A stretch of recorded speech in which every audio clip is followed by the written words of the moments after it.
mal, je suis désolé Octavien, j'ai du mal à m'exprimer, parce que là je pas, enfin bon, je suis vraiment désolé. Mais enfin, est-ce que j'ai réussi à m'exprimer et à dire ce que je voulais dire? Tu as compris le message? Ok, mais alors je m'arrête là parce que c'est bon. Ok, ciao. So Jeremy, now if you want to leave a message for the audience of this channel or yeah, simple message, just don't hesitate, okay? Okay. You will stay here? No, I'm No. gonna just You will leave me alone I'm just going with the audience, okay? Yeah, I'm just gonna go to the toilet. Okay, So okay. See you later. Okay. I will do my message in English because I'm French talking, but you will see my English accent is not very good.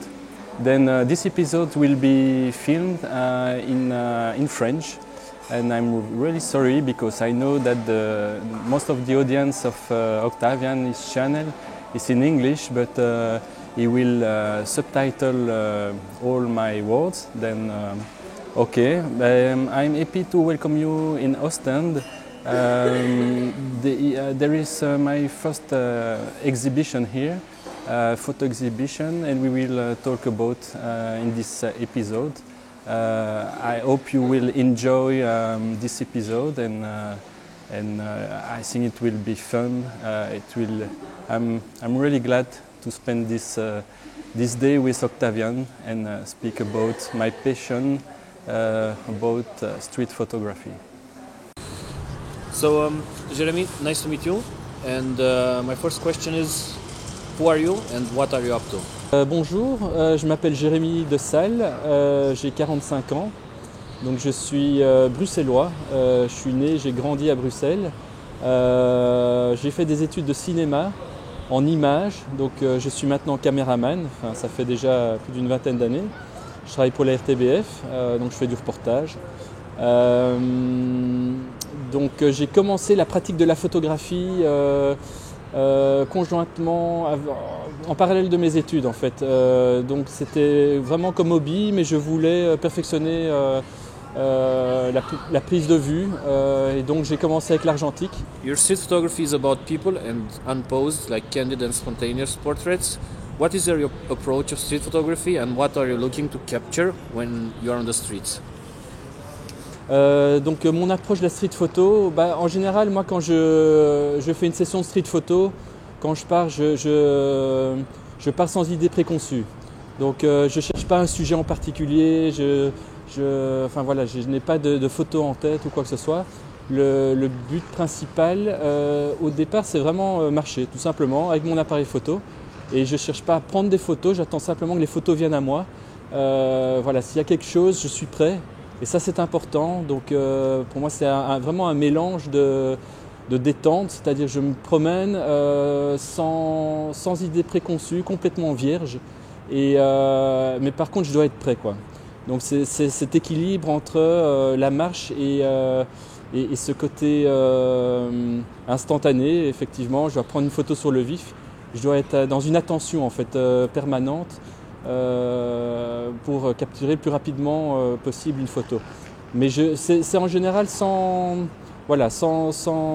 sujet de prédilection dès le départ. Je peux photographier autant des gens que des personnages. C'est vrai que je suis plus concentré sur les gens parce que pour moi ça donne de la vie à une image, quoi. Et généralement j'essaye c'est vrai que c'est plutôt des détails qui attirent mon œil. C'est souvent une pause, un petit moment un petit peu décalé, plutôt humoristique. En fait, en gros, c'est ce qui attire mon regard, quoi. À partir du moment, je pense, tu es attiré par quelque chose, ton œil est attiré par quelque chose, ça justifie à prendre une photo. Donc en fait, je prends pas mal de photos que je ne vais pas nécessairement retenir par la suite, mais je pense que c'est important de garder une sorte de côté instinctif à la photographie et à la prise de vue sur le vif. Et parfois pas trop réfléchir en fait. Il faut prendre la photo et on verra après. Parce qu'on ne se rend pas toujours compte au moment même, mais il y a des choses qui se révèlent par la suite quand on fait un editing sur Lightroom ou sur une autre plateforme. Et donc voilà, il faut être prêt, en éveil. Et je pense que ça, c'est une chose essentielle dans la pratique de la photo de rue. Il faut garder une attention permanente, quoi. Mais en restant ouvert à un maximum de possibilités, quoi. Moi, enfin voilà. Donc, ouais, donc je suis, c'est vrai, principalement attiré par les gens. C'est vraiment des portraits pris sur le vif, donc jamais posés. Je prends d'une manière assez rapide, mon appareil est prêt, donc comme un snapshot. Je croise les gens et au dernier moment je prends la photo parce que j'essaie de ne pas avoir d'interaction avec eux. Donc en général tout se fait en mouvement. Je continue à marcher, je ne m'arrête pas. Ça m'arrive si par exemple une personne est à l'arrêt de m'arrêter moi-même et essayer de faire peut-être 3-4 photos maximum pour varier un peu les angles. Mais généralement tout se fait en mouvement, quoi. Et ça c'est vrai que dans ma pratique à moi, c'est une particularité, quoi. C'est un modus operandi que je pratique. Enfin voilà, c'est dans un flux continu, quoi. Je rentre dans une rythmique, à partir de je me mets en marche, dans une espèce de rythmique et alors voilà, des choses se passent autour de moi, je prends des photos, mais tout ça se fait dans un flux sans m'arrêter, quoi. Why street photography? Donc la street photo, oui, avec le temps, en fait, je me suis rendu compte que c'est la discipline qui m'apporte le plus de choses. Je trouve que c'est la discipline qui est aussi la moins évidente à pratiquer, hein, parce que, enfin voilà, c'est de la prise de vue sur le vif, très spontanée, très directe. C'est pas évident, il y a beaucoup de paramètres aléatoires à gérer. Et donc c'est une pratique qui n'est pas facile, mais je trouve qu'une fois qu'on a obtenu quelque chose, le résultat est vraiment très gratifiant, quoi. Et au final aussi dans mes goûts, voilà, avec l'évolution de ma pratique et plus j'en connais sur la photo, plus je me rends compte que, enfin voilà, c'est cette discipline-là qui pour moi qui m'intéresse le plus. So when did you start street photography? Bon, alors en fait, donc j'ai commencé la photographie il y a une vingtaine d'années avec l'argentique en noir et blanc. Donc j'avais un labo chez moi, je tirais, je développais mes photos moi-même. Donc j'ai développé ça en parallèle de mon activité professionnelle comme vraiment un hobby. C'est une passion qui s'est révélée très rapidement et qui est devenue presque une obsession quotidienne, quoi. Même si je ne pratique pas la photographie, elle est présente dans mon quotidien, quoi. Je pense en permanence à la photo, même si je n'ai pas un appareil photo avec moi. Et disons que donc, la photo argentique, je la pratiquais de manière très sporadique, quoi, aléatoire. Et en général, pour moi, la photo était liée vraiment au voyage, quoi. C'est quand je partais en voyage que je pratiquais la photo et puis voilà, après quand je revenais je développais tout ça et lentement je tirais des photos compte-gouttes pendant le reste de l'année et donc j'avais pas une pratique de la photo très intensive même si la photo était présente tous les jours. J'ai une grosse collection de livres de photos, je vais voir beaucoup d'expositions de photos, enfin bon voilà. Mais c'est plus quand je suis passé au numérique il y a 10 ans que ma pratique a un peu changé parce qu'on ne pratique pas de la même manière l'argentique et le numérique. L'argentique, on est lié à 36 poses. L'argentique coûte plus cher aussi, il faut payer le film, la chimie pour développer, etc. Et donc c'est vraiment une pratique tout à fait différente. Et le numérique m'a permis d'une certaine manière de me libérer et donc de pouvoir faire plus de photos. Mais je n'ai Alors, alors ça c'est aussi lié à ma propre personnalité. Donc la pratique de la photo a toujours été une pratique très solitaire. Donc je connaissais personne dans mon entourage, autant familial que même professionnel, qui faisait de la photo de rue ou même de la photo de manière générale. Et donc j'ai toujours évolué un peu tout seul à faire la photo pour moi. Et même au début numérique aussi. Et donc j'ai jamais vraiment partagé, quoi, parce que finalement c'est depuis plus ou moins 5 ans que j'ai commencé à aller sur YouTube et sur les réseaux sociaux et ça m'a aussi ouvert une porte et ça m'a une fenêtre sur le monde et la pratique de la photographie et ça m'a permis vraiment d'évoluer énormément parce que pour la street photo, donc j'étais déjà intéressé autant en argentique qu'en numérique à faire de la street photo, mais du fait d'avoir une réserve, de ne pas oser justement d'affronter le regard des gens, de prendre les gens de face et d'avoir cette confrontation, je me rends compte quand je regarde mes archives que je prenais beaucoup les gens de dos, de loin, je gardais toujours une certaine distance. Et même au numérique, je me suis dit peut-être que ça va me débloquer dans ce sens-là. Et en fait, il n'y a qu'en voyage, et c'est ça que je voulais en fait dire, il n'y a qu'en voyage où je me désinhibais. En fait, j'étais beaucoup plus ouvert et je ne sais pas, le fait d'être loin, l'exotisme, la barrière de la langue me posait moins de problèmes pour faire de la street. Et donc j'ai des photos de street à l'étranger, mais jamais en Belgique. Et je me rends compte que dans ma pratique, pour moi, c'était très difficile de faire de la photo, de la street, quand je faisais de l'argentique, et même au début du numérique. Et en fait, ce qui m'a vraiment aidé, donc, ce sont les réseaux sociaux et des chaînes YouTube de certains photographes. Et donc, c'est en regardant ces vidéos, je me suis dit, ben, allez, je me lance. Et puis en fait, voilà, j'ai essayé, effectivement. Au fur et à mesure, ben, j'ai fait de plus en plus de photos. Bon, ça, c'est aussi grâce au numérique. Et je me suis rendu compte que ce n'était pas un problème de faire de la street, mais vraiment de la street en tant que telle, vraiment de la pure street, comme je le fais plus maintenant. En fait, je la pratique vraiment de manière consciente et vraiment sans problème, sans plus aucune difficulté. Depuis peu de temps, ça fait plus ou moins, allez, je dirais 4 ans. Donc dans la pratique générale, autant en argentique que numérique, j'ai toujours eu mes limites, une sorte des barrières liées à ma propre personnalité. Du fait d'être plutôt réservé, de vouloir éviter la confrontation, d'avoir peur d'une réaction un peu hostile, de devoir m'expliquer, et j'ai toujours voulu éviter ça. Et donc ça a été un frein dans ma pratique et dans l'évolution de ma photo de rue. Et donc le fait d'avoir eu des enfants, ça m'a, en fait j'ai dû vraiment fortement limiter ma pratique de la photo et ça m'a vraiment frustré. Et de cette frustration, j'ai eu une sorte de déclic. Je sais pas, c'est assez étonnant, mais le fait de reprendre des balades avec les enfants quand ils ont grandi, ça a formé une espèce de bulle familiale où je les prenais en photo, mais je prenais aussi des photos des gens dans la rue. Et ça s'est fait de manière très naturelle en fait, ce passage de cette pratique de la photo familiale à la street photo. Et puis je me suis rendu compte qu'après, quand j'étais sans les enfants, je n'avais plus vraiment de difficulté de continuer à pratiquer la street photo, mais alors comme j'aurais dû toujours le faire et sans cette peur du contact de l'autre. Et à ce moment-là, en fait, donc c'est une pratique relativement récente qui date d'il y a moins de 4 ans, je dirais 3 à 4 ans. Et donc en fait c'est ça, donc ce concours familial qui m'a permis de me libérer, mais c'est aussi, comme j'ai dit, le fait que maintenant avec les réseaux sociaux, les chaînes YouTube, tout est tellement accessible et notamment le fait de suivre 2-3 youtubeurs m'a permis de me rendre compte effectivement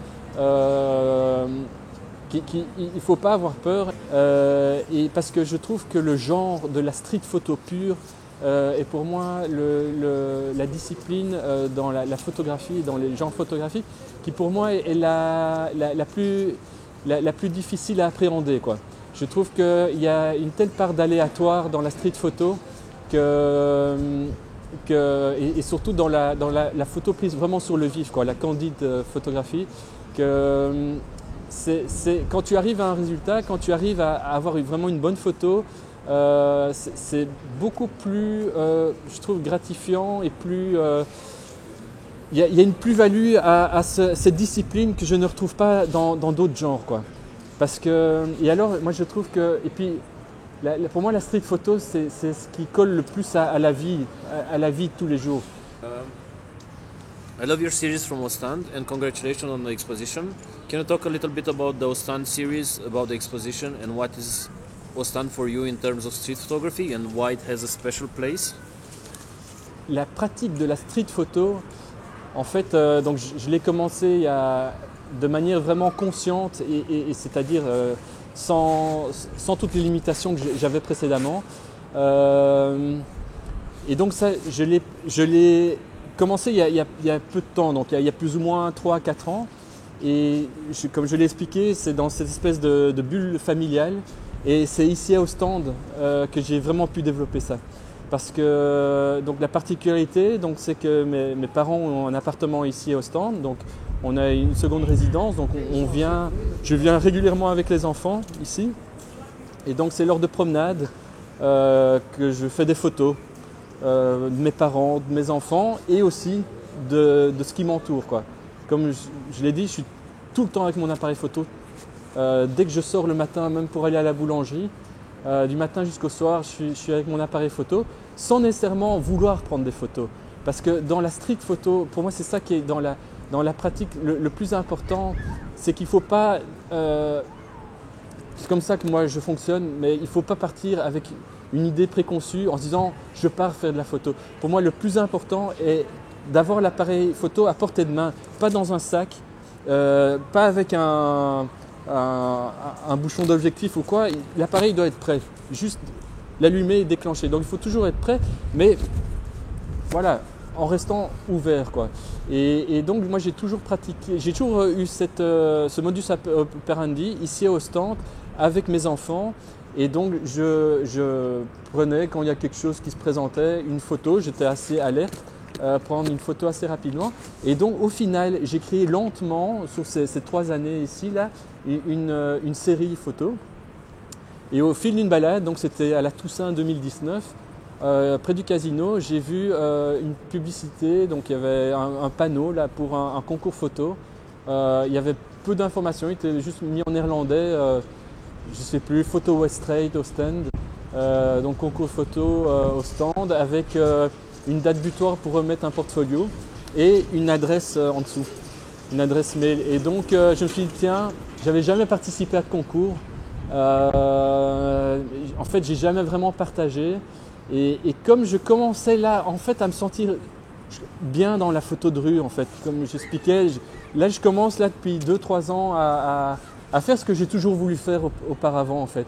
Et je me suis dit tiens, c'est peut-être le moment maintenant de faire quelque chose. Et c'est l'occasion. Et donc c'est en fait une concordance d'occasions voilà, qui se sont mis en place. Et donc j'ai participé au concours, j'ai envoyé un portfolio de 10 photos. Et donc le jury c'était Stefan Van Vleteren et Jimmy Ketz. Mais pour moi j'étais vraiment loin de l'idée de gagner le concours. Et à ma grande surprise, quelques semaines plus tard, j'ai été contacté, j'ai reçu un mail et effectivement j'avais gagné ce concours. Et en fait, moi j'avais participé à ce concours sans vraiment lire le règlement. Et c'est assez amusant parce que quand j'ai reçu la réponse qui était positive, j'ai appris qu'il y avait un prix, je ne savais même pas, 1 500 €. Et puis j'ai appris qu'il y avait une exposition, qu'il y avait une carte blanche. Et en fait suite à ça, effectivement, j'ai eu une rencontre avec le service culturel de la ville d'Ostende qui m'a appris que je devenais le stage photographe pour Ostende. Je l'ai découvert au moment où ils me l'ont dit. Et que j'avais une carte blanche pour prendre des photos d'Ostende pendant toute l'année, 2021. Et à l'issue de ça, il y avait une expo, donc ma première expo personnelle. Et donc voilà, c'est assez génial parce que finalement, des balades que je faisais avec les enfants, c'est concrétisé, une expo personnelle, c'est un concours de circonstances. Et que au final, à partir des balades que j'ai fait avec mes enfants, de ma propre émancipation personnelle au niveau de ma pratique photographique, découle ma première exposition. Et je trouve ça, tout ça s'est fait assez rapidement en fait. Et j'ai eu cette carte blanche et c'est assez génial. Et la particularité d'Ostende et de faire des photos dans la ville d'Ostende, c'est que Ostende est une vraie ville.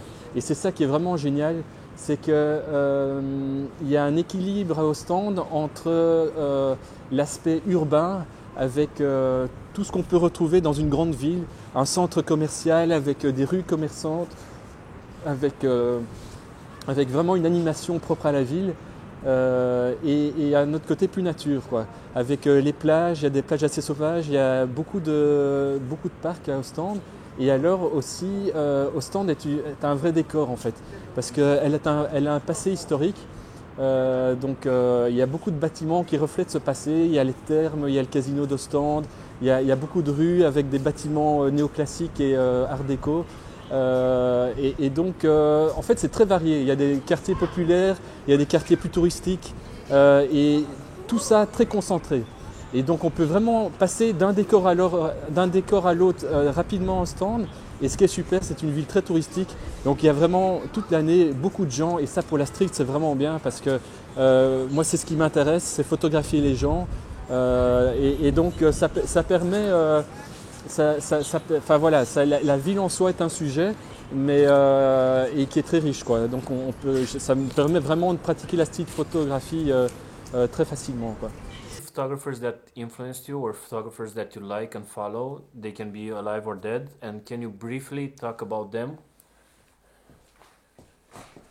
Je pense que dans un premier temps, il n'y a pas vraiment de surprise. Les photographes qui m'ont le plus influencé en street au départ, c'est les grands noms, quoi. C'est l'agence Magnum, Henri Cartier-Bresson, Alex Webb, Nikos Economopoulos, Gilles Pérez, Harry Greuyaert. J'aime bien aussi John Vink, un photographe belge. Et donc ça, c'est pour Raymond Depardon aussi au début, j'aimais beaucoup. Steve McCurry pour les photographes de voyage, le couple Roland et Sabrina Michaud. Donc voilà, ça, c'est vraiment les photographes qui m'ont impacté dès le départ. Et puis par la suite, moi, il y a vraiment un photographe, si je dois vraiment nommer un photographe qui m'a le plus influencé et qui a été vraiment une pierre angulaire dans mon parcours photographique, c'est Bernard Plossu. Bernard Plossu, c'est un photographe belge. Bernard Plossu, c'est un photographe français qui est un photographe qui a beaucoup voyagé. Mais donc il fait la photo noir et blanc, uniquement 50 mm. Mais il a une approche de la photographie qui est très générale, quoi. Il fait la photo de rue, mais pas que ça.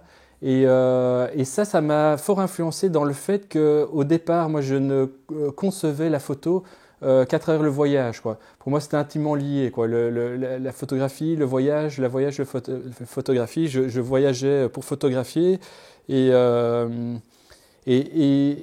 pour moi, il fallait une sorte d'exotisme pour voir les choses et pour me sentir à l'aise pour faire des photos. Et bizarrement, en Belgique, je ne prenais quasiment pas de photos. Et Bernard Plossu, c'est vraiment le photographe qui m'a permis de comprendre qu'en fait, dans ton quotidien, les plus petites choses qui te paraissent même banales, en fait, ont de l'importance et sont sujets à photographie. What camera do you use and why do you use them? So, what's your camera to go on when you're shooting street photography? Alors, disons qu'avec le numérique, donc moi ces dernières années, j'ai principalement utilisé les appareils Fuji, enfin même exclusivement. Donc j'ai eu plusieurs boîtiers Fuji. Le dernier que j'utilise, c'est celui-ci, Fuji X Pro 3. En général, avec le 35 ou le 27 mm, enfin l'équivalent, donc 23 et le 27 mm, donc c'est un équivalent en full frame à un 35 mm ou un 42 mm. J'adore ce boîtier, il est super pratique, il me convient parfaitement, une super bonne prise en main, une bonne ergonomie, il est très réactif. En plus il est water resistant, donc pour la Belgique c'est l'idéal, quand il pleut on ne doit pas se soucier du moindre problème. Donc voilà, ça c'est un appareil que j'utilise. Fuji, j'utilise ça depuis des années, mais sinon l'appareil que j'utilise au quotidien, c'est ça, c'est un Leica, donc appareil télémétrique, c'est le M10D. Donc la particularité de cet appareil, c'est qu'il n'y a pas d'écran LCD derrière, tout comme le Fuji X Pro 3. X Pro 3, il n'y a pas d'écran derrière. En fait, s'il est caché, il est là derrière, hop, on peut le sortir comme ça, mais je ne l'utilise jamais. Donc c'est pour ça que moi j'ai acheté le Leica M10D. Moi je ne voulais pas d'écran derrière, ça m'est pas utile. Enfin, je regarde jamais mes photos sur l'écran derrière. Et alors effectivement, bon, Leica c'est un appareil particulier, hein. Donc c'est un appareil qui est cher, mais qui est un full frame. Et la qualité de construction et des optiques est inégalable. Et c'est un appareil de niche, mais celui que j'ai choisi, c'est vraiment encore plus de niche dans le sens où c'est un appareil qui a été construit en édition limitée. Il n'y en a que 2000 dans le monde. Et je voulais vraiment ça parce que je voulais revenir un peu à la sensation de la photo argentique parce que Entre la différence entre un M7 et celui-là, à part l'aspect esthétique, donc le fait, non, pardon, donc la différence entre un appareil argentique Leica tel que le M6 ou le M7 et celui-ci, au niveau de la construction et au niveau de l'appareil du boîtier, il y a très peu de différence, sauf que bon, ça c'est numérique. Et je voulais retrouver cette sensation de la photo argentique, mais c'est surtout le fait de pratiquer avec cet appareil-là. On en revient à la base, quoi. Ici, moi, j'ai pas de menu, j'ai rien. En fait, je me retrouve qu'avec le triangle classique de la vitesse, de l'exposition et de la sensibilité, et c'est tout. Et donc, par rapport à l'appareil photo numérique Fuji, eh ben, on revient pour moi à l'essentiel, quoi. Vraiment à la base. On ne pense qu'à la photo, et c'est ce que j'adore dans cet appareil, quoi. Il y a un côté un peu puriste, simple, mais qui pour moi est essentiel, quoi. Et donc ça, c'est vraiment mon appareil de tous les jours, j'utilise au quotidien, et j'ai un énorme plaisir à faire des photos avec cet appareil-là, quoi. Et la particularité, tout est manuel, donc c'est le principe du zone focusing. Une dernière question. Si jamais il y a une fameuse galerie d'art qui te demande 3 photos putain, ouais. pour mettre dans une exposition, ou que tu peux choisir juste 3 photos que tu as pris, photos de rue, c'est lesquelles et pourquoi? Ça, c'est vraiment peut-être la seule question auquel j'ai vraiment du mal à répondre, parce que moi, j'ai pas de photos iconiques. Enfin voilà, j'ai pas de photos vraiment qui me viennent à l'esprit. Voilà, j'ai quelques bonnes photos. Donc je conçois plutôt mes photos en tant que série. Mais alors effectivement, bon, je pourrais sortir l'une ou l'autre photo, mais voilà, pas nécessairement. Il y a peut-être une photo qui me vient à l'esprit, c'est une photo que j'ai faite de Jonas, donc mon fils aîné. Quand il était bébé, il est dans les bras de ma mère. Il a quelques semaines, et j'aime bien cette photo parce que ma maman tient Jonas dans les bras. Il est vraiment tout petit, et c'est une photo que j'ai prise sur le vif dans la chambre de ma maman. Et ils sont tous les deux en train de rire, en fait. Et c'est un moment tendre. Mais ce que j'aime, la plus-value de cette photo, c'est que la lumière est très belle. Et en fait, sur le mur, juste derrière eux, il y a une projection du cadre de la fenêtre avec une croix. Et donc, en fait, il y a une symbolique de la mort dans la photo. Et c'est ça qui est joli, en fait. C'est qu'il y a ce contraste entre ce moment tendre de ma mère qui tient ce nouveau-né dans les bras, mais juste derrière, il y a quand même cette symbolique de la mort qui plane dans la photo. Et cette photo, en même temps, est esthétiquement très jolie. Il y a un fort contraste de lumière. Et avec juste ma mère et l'enfant éclairés, cette projection de cette croix sur le mur, et tout le reste est dans l'ombre. Et bon, voilà, ça forme un ensemble qui fait que c'est une photo qui me vient à l'esprit. Mais c'est une photo, honnêtement, je ne suis même pas sûr que je pourrais te la retrouver. Enfin bon, je dois l'avoir dans mes archives, mais c'est une photo qui me pris rapidement. Ce n'est pas nécessairement une grande photo, mais c'est une photo que j'aime bien. C'est une photo que j'ai prise l'année passée en rue, près de chez moi, et c'est une photo juste amusante. Et c'est un détail qui fait que voilà, ça représente bien ce que j'aime dans la photo de rue. C'est une fille qui se promène, elle a juste une robe orange, et le hasard fait que elle va passer à côté d'un panneau orange, et c'est juste cette concordance, quoi. Ça tient pas à grand chose, mais pour moi c'est ce qui représente la photo de rue, c'est qu'il faut pas grand chose pour une bonne photo. Pas nécessairement une belle photo, mais une bonne photo. Il y a une différence entre les deux. Et pour moi tout se résume à ça. Donc si je devais te prendre une photo, je crois que je prendrais celle-là. C'est pas une grande photo, c'est pas une belle photo, mais c'est une bonne photo. Est-ce qu'il y a quelque chose que tu veux ajouter? Est-ce qu'il y a un message que tu veux passer, ou c'est le moment? Peut-être une dernière chose que je voudrais peut-être exprimer, c'est que ce que je trouve super par rapport à la chaîne d'Octavian, et par rapport à la street photo de manière plus générale, c'est l'aspect communauté. Et ça, je trouve, c'est quelque chose dont je n'avais pas vraiment conscience Avant, quand je faisais la photo, et je m'en rends compte surtout ces 2-3 dernières années, depuis que je m'intéresse plus aux réseaux sociaux et aux chaînes YouTube, comme la tienne, Octavian, c'est l'aspect communauté en fait. Et je trouve que c'est quand même vachement important et super, vraiment super chouette en fait, parce qu'il y a une vraie communauté au niveau international de street photographeurs. Et tout ça se ressent justement à travers ces chaînes qu'on découvre enfin moi que je découvre sur YouTube et à travers différents réseaux sociaux comme Instagram, Tumblr, Flickr, même Facebook. Et je me rends compte aussi dans ma pratique qu'il y a plein de connexions qui peuvent se faire et donc la street photo c'est aussi une affaire de partage et c'est vraiment quelque chose d'important en fait.